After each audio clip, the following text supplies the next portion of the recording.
नमस्कार प्यारे बच्चों, हमारे चैनल पे आपका बहुत बहुत स्वागत है। बच्चों, आज एक नए वीडियो के साथ में हम आए हैं। तो इस वीडियो में हम पिछले वीडियो को जोड़ते हुए बना रहे हैं। पिछले वीडियो में हमने देखा था क्षेत्रफल के बारे में। आपको मैंने सूत्र भी बताए थे कि क्षेत्रफल के कौन कौन से सूत्र है, जैसे त्रिभुज के क्षेत्रफल के, आयत के क्षेत्रफल के, वर्ग के क्षेत्रफल के, वर्त के क्षेत्रफल के और समांतर चतुर्भुज के क्षेत्रफल के। इनके हमने सूत्र भी देखे थे कि इनके क्या क्या सूत्र होते हैं। अब हम इस वीडियो में चर्चा करेंगे कि किस प्रकार से इनके प्रश्न आते हैं, किस प्रकार से परीक्षा में इनके प्रश्न पूछे जाते हैं, और जो पिछली परीक्षा हुई है NMMS, उन परीक्षाओं में किस हिसाब से प्रश्न पूछे गए हैं, उसके बारे में हम इस वीडियो में पूर्ण डिस्कस करेंगे। तो बच्चों, अगर पहली बार चैनल पे आए हैं तो चैनल को सब्सक्राइब जरूर कर ले और पास में जो बेल आइकन है उसको भी प्रेस कर ले, ताकि जो नया वीडियो आई हो उसकी नोटिफिकेशन आपको सबसे पहले मिल सके। और पहली बार आए हैं तो प्लेलिस्ट NMMS 2022 अवश्य देखें, उसमें सभी वीडियो बनाए हुए हैं। उन वीडियो को आप अच्छी तरह से देखें, क्योंकि लगातार सभी राज्यों के फॉर्म निकल रहे हैं और परीक्षा फरवरी में, लगभग फरवरी में सभी राज्यों की परीक्षा बताई जा रही है। तो आप तैयारी अपने सुचारू रूप से जारी रखें। तो देखते हैं, सबसे पहले त्रिभुज पर आधारित एक प्रश्न है। तो देखो, इस प्रश्न में दिया क्या गया है कि किसी त्रिभुज का क्षेत्रफल दे दिया गया। क्षेत्रफल कितना दिया गया है? 52 सेमी स्क्वायर। ध्यान रखना, क्षेत्रफल वर्ग सेमी या फिर सेमी स्क्वायर घात 2 होगी क्षेत्रफल की, ये इकाई होती है। तो क्षेत्रफल दिया गया है। अब इसका आधार हमें दे दिया 13। कितना दे दिया? 13 सेमी। और इसकी ऊंचाई हमें ज्ञात करनी है। क्या ज्ञात करनी है? ऊंचाई ज्ञात करनी है। किसकी? त्रिभुज की। त्रिभुज का हमें क्षेत्रफल दे दिया, आधार दे दिया, और ऊंचाई हमें ज्ञात करनी है। तो अब हम कैसे इसकी ऊंचाई ज्ञात करेंगे? तो देखते हैं। सबसे पहले हम क्या करेंगे, त्रिभुज के क्षेत्रफल का सूत्र लिखेंगे। त्रिभुज का क्षेत्रफल का सूत्र क्या होता है? 1/2 इंटू आधार इंटू ऊंचाई। अब ये जो प्रश्न है, ये NMMS 2020 राजस्थान में आया हुआ है ये प्रश्न। अब कैसे ज्ञात करेंगे? 1/2 इंटू आधार कितना दिया गया है? 13 इंटू में ऊंचाई हमें ज्ञात करनी है, और क्षेत्रफल कितना दिया गया है? 52। कितना दिया गया है? 52। अब क्या करेंगे, इसमें एक राशि अज्ञात है, इस राशि को हमें ज्ञात करना है। तो देखते हैं, 52 ये 2 भाग में है, तो दूसरी साइड में जाए किस में हो जाएगा? गुणा में, बराबर 13 इंटू में ऊंचाई। अब क्या करेंगे, 52 गुणा में 2, और ये गुणा में नीचे जाके किस में हो जाएगा? भाग में, बराबर ऊंचाई। बराबर क्या हो जाएगा? ऊंचाई हो जाएगा। तो इसका सही उत्तर क्या आ जाएगा?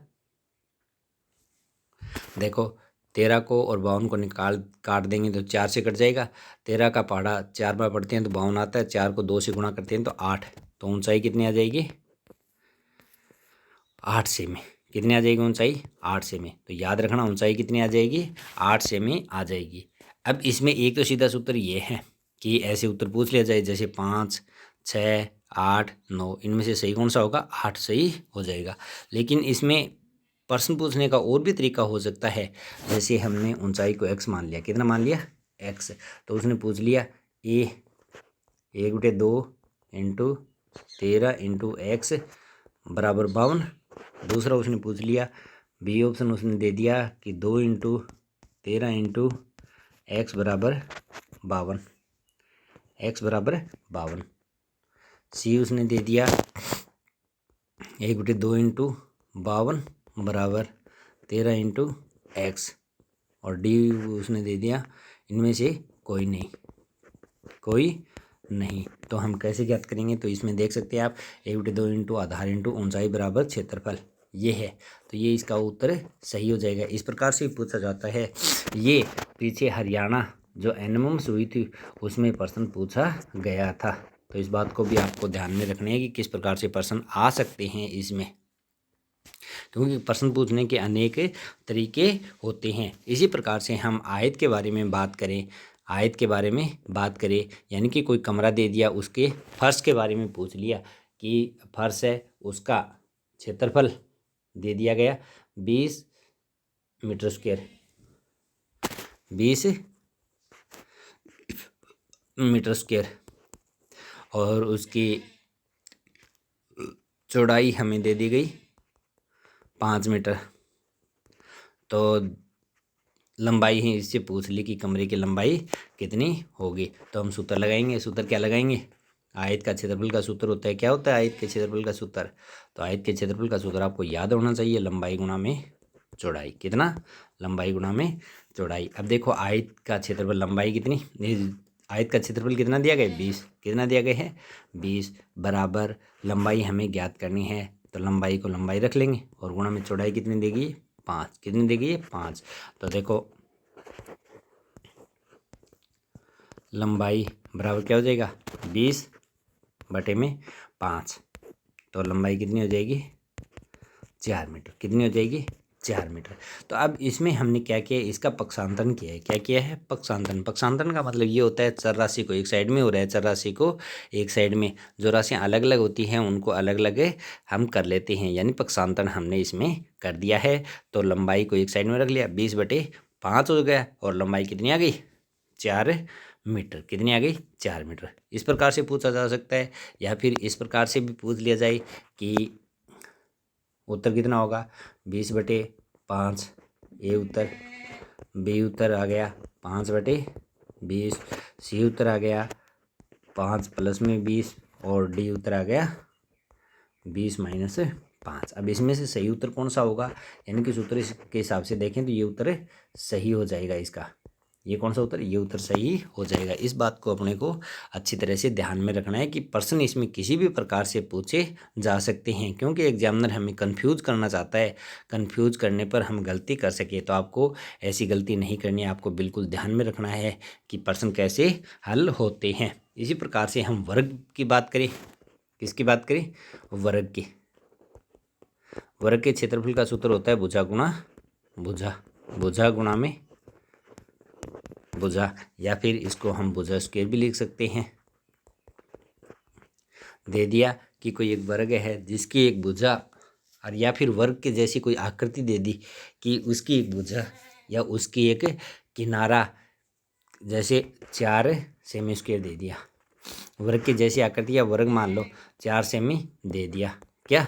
इसकी भुजा। तो क्षेत्रफल ज्ञात कीजिए। हमें भुजा और भुजा 2 बार दी गई है और दोनों भुजाएं सेम है। क्या है? दोनों भुजाएं सेम, क्योंकि वर्ग होती है, वर्ग की 4 भुजाएं क्या होती है? सेम होती है। तो इसमें 4 × 4, या फिर इसको 4 की स्क्वायर, और उत्तर कितना आ गया? 16। कितना आ गया?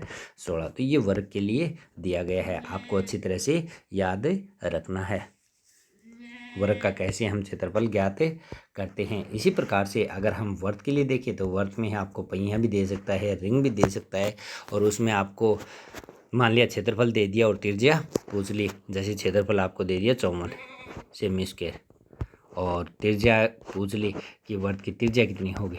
क्या कितनी होगी? त्रिज्या। कैसे ज्ञात करेंगे त्रिज्या? देखो सूत्र होता है πr²। क्या होता है? πr²। सीधा सीधा 54 लिख देता हूँ मैं, ये 49 लिख देता हूँ, आसान रहेगा। 49 लिख देता हूँ। देखो कैसे ज्ञात करेंगे? πr² बराबर 49। अब देखो πr², r² बराबर क्या हो जाएगा? 49, और पाई भाग में चला जाएगा। कहाँ पे? भाग में। अब देखो इसको कैसे हल करेंगे? r² बराबर 44/22 बटे में 7 हो जाएगा। 22 बटे क्या हो जाएगा? 7। 7 ऊपर चला जाएगा। तो देखो 44/22 गुणा में 7 हो जाएगा। ये 49 है क्या? 49 है। 49 गुणा में 7/22 हो जाएगा। अब ये हमें r ज्ञात करना है, तो r बराबर हो जाएगा √49 गुणा में 7/22 हो जाएगा। अब इसको हल कर लेंगे। हल करने के बाद में जो उत्तर आएगा वो क्या आएगी? इसकी त्रिज्या आएगी। यानी कि एक साइड में अगर स्क्वायर होती है तो दूसरी साइड में हम इसको ले जाते हैं तो यह वर्गमूल के बारे में चेंज हो जाता है, या फिर किस में? √में चेंज हो जाता है। इस बात का आपको ध्यान में रखना है। तो बच्चों मैं आशा करता हूँ कि आपके ये प्रश्न समझ में आए होंगे। किसी भी प्रकार की कोई दिक्कत हो तो आप नीचे कमेंट बॉक्स में निसंकोच लिख सकते हैं। अब तैयारी लगातार करते रहें। धन्यवाद बच्चों।